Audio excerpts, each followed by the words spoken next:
All right.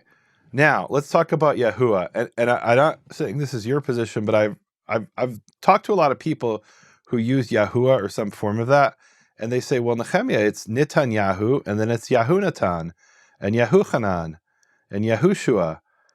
And my response to that is, in what dialect of Hebrew is it Yahunatan, Yahushua, Yahuchanan? Um, Meaning there is no. Let's just start with this. We don't have a time machine that we can go back and hear how people spoke in the time of King Correct. David and the time of Moses. What we have are Jewish scribes who wrote down who well, even before the scribes, we had Jews who were professional readers. They're mentioned in early Jewish sources. And all they would do is memorize the entire Bible. They didn't necessarily know what it meant, but they'd be able to recite it for you with the exact pronunciation, and not just pronunciation, cantillation, Right. which I'm not going to attempt to do cantillation because I don't sing. But they would have a sort of sing-song to it, which according to some theories represents just the way people spoke in ancient Israel. Okay. If you listen to like Russian, right, it has a sing-song intonation to it. Mm-hmm. And when they listen Does. to us in English, they think we have the sing-song to our language. And so some people say that cantillation represents that that what's called intonation, or it's a little bit more than intonation. It's sort of the sing-song you have in language. It's complicated stuff.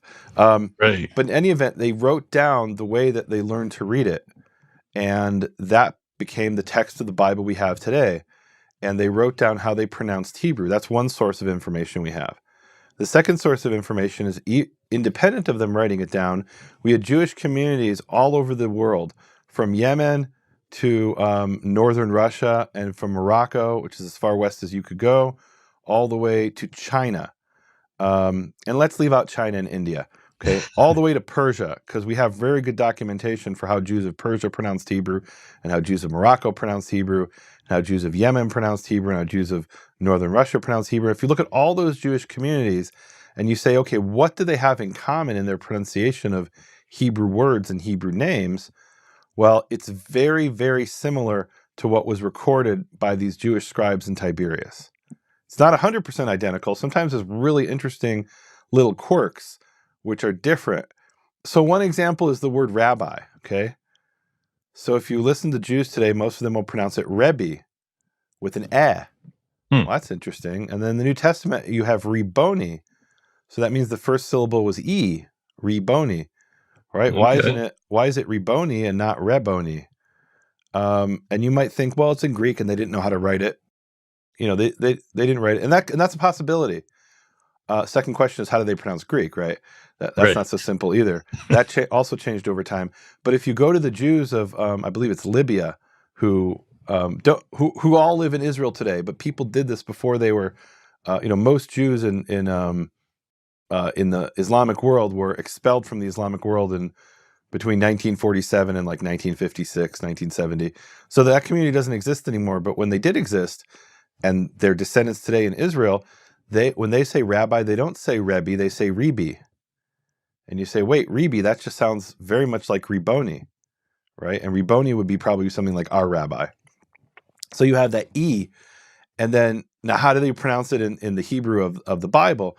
Well, the word rabbi doesn't appear in the Old Testament, but you have a cognate word, meaning a similar word in Aramaic, and it's the word Rav, which is where we get rabbi, right? So you have three different possible syllable or vowels for the first syllable: ah, e, and eh. And all three of those can be seen in Jewish communities around the world that survived into modern times, and they apparently are preserving things from that we also see in ancient sources, right? So we have these two different kinds of information. We have what was written down by these scribes, and then we have what has been preserved by Jewish communities, and they seem to match pretty well with some exceptions, right? Right. Um, and we could talk about those exceptions if you really want to get into the woods. Um, but I have a cousin named Yehoshua, and he's not called Yehoshua because somebody read in the Bible that there's a name Yehoshua. He's called Yehoshua because his great-grandfather was called Yehoshua, and probably his great-grandfather was called Yehoshua, and his great-grandfather was called Yehoshua. And it's not that somebody, like I said, not that they read in this book that's how that word is pronounced. this was a living name in Jewish communities throughout the world. Right. And there are many or numerous names like that. What they tell you is how Hebrew was pronounced in an earlier time.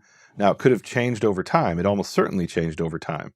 I had one guy say, Nehemia, what a fool you are, saying that no, the language never changed. Of course the language changed, right?